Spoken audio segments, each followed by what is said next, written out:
For a long time and up until recently, Hyundai had continued to claim that hydrogen would be a big part of the future. Now they accept that that is unlikely and that electric cars are the future of the automotive industry. They're trying as hard as they can now to put themselves in a position to make as many electric cars as possible. However, they are very, very angry, very disappointed that they are about to lose a massive amount of market share in the United States. Personally, I believe they have no one to blame but themselves. In most countries around the world, you cannot buy a hydrogen-powered car.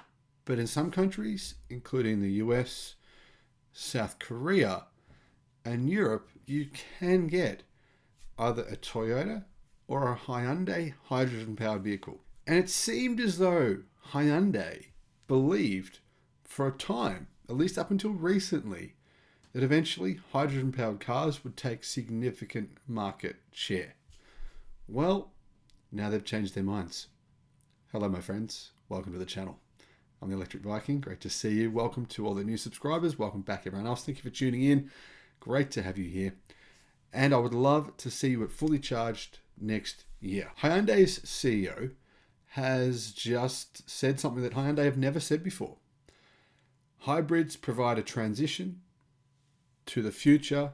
The future, according to them, is not what they used to think. Right now, Hyundai Motor Company is showing its EV prowess at the Los Angeles Auto Show this week with the debut of the Hyundai Ioniq 6 and the Genesis X convertible concept, which, by the way, I did a video on. That is an incredibly cool and impressive convertible. Check it out. However, the automaker's rapid United States growth is driven by transitional vehicles such as hybrids, said Jose Munoz, the automaker's COO. But he believes that the future is not hybrids, not hydrogen, and not gas. Hyundai Motor Group, including Kia, is the number 2 electric vehicle seller in the US behind Tesla. Now, Ford technically holds second place, but if you combine Kia and Hyundai together, considering their sister companies, then they are in second place. However, Hyundai are rapidly growing market share, or at least trying to, and delivering record profit to dealers by providing a wide range of future-forward vehicles.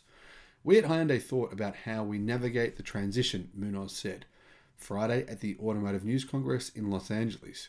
Based on the information we got from our customers, not all are ready to transition to an EV in just one shot. In addition to his global role, Munoz is CEO of Hyundai and Genesis Motor North America. We decided to invest in hybrid plug-in and electric at the same time. This has given us a great conquest tool to bring customers from other brands. They think about the future, but they want to be sure. Hyundai hybrid buyers, he said, are also Hyundai EV buyers. Hyundai's investments in the US are starting to pay off, with a growing US market share, while already achieving profitability, Munoz said during a question and answer session with Automotive News, Casey Crane. However, the Biden administration's Inflation Reduction Act fundamentally changed federal EV incentives, removing Hyundai and other automakers that make their EVs outside North America. The South Korean government are angry. They are protesting. They're saying that this is illegal. However, Hyundai and Kia have to work within these boundaries.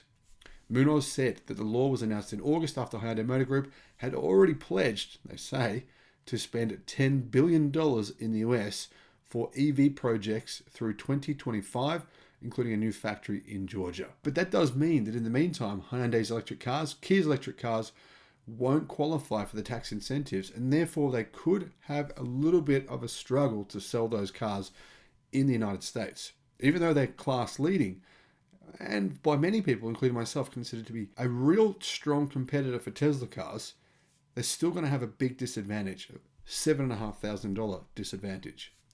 This was really disappointing for us, Munoz said. Here we are in August, and all of a sudden our cars don't qualify for the $7,500 incentive Hyundai vehicles have been receiving based on the previous federal program that expires on the 31st of December. The loss of EV incentives was a blow to Hyundai's electrification strategy, Munoz said.